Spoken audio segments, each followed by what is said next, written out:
Kasi nandiyan. Ano ko Ah, yan, ginawa ko. Talagang original composition ko yan. theme song, pati 'di ba yung drawing ikaw rin, graphics ikaw rin, Oo. story lahat ikaw. Tsaka sa pasasalamat ko, nandiyan yung pangalan mo, Wanlu. Wow, Kasi thank you. na-inspired ako i-translate to, ilipat ko isalin ko sa Pilipino. Kanya ka sa Right. pangalan ko diyan. Salamat Wanlu. Nabigyan mo ako ng pagkakataong maipakita ang aking talento. Sabi ni Junel, paano daw i-induct? Sige, kantahin mo ulit, Louie. Isa pa, isa pa. Bibigyan natin sample. Kala mo lang, Indak. Janelle, ha? Induct pala hinahanap mo, ha? Ayan. Dati akong Hello, VIP hello, fan. hello, hello. Halina sa mundo ng akso. Siya si Axel, ang aksalaro. Kasama niya ang bunso na si Zia. Pati si Tatay Jaro at Nanay Laksi.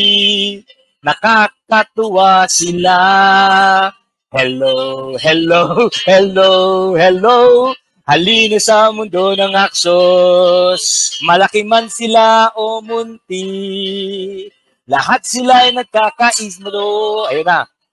Kaya pang nagsasama-sama, isang lugar para sa lahat. Ang galing daw sabi, oh. Hello, hello, hello, hello. Halina sa mundo ng aksos. Yay! Yun ang sinasabi ko sa'yo, Janelle. Gusto mo English version? Ba't sumasayaw si Nicolo? Sabi ni Tinet. Hindi naman ako si Nicolo. Narinig ni Nicolo yan, magagalit yun eh. Ayaw na ayaw niyang sinasabing magkamukha kami eh. Nagagalit May, yung bata. imagine mo may English version ako talaga rin yan, yung kantang yan. Ayan, sabi ni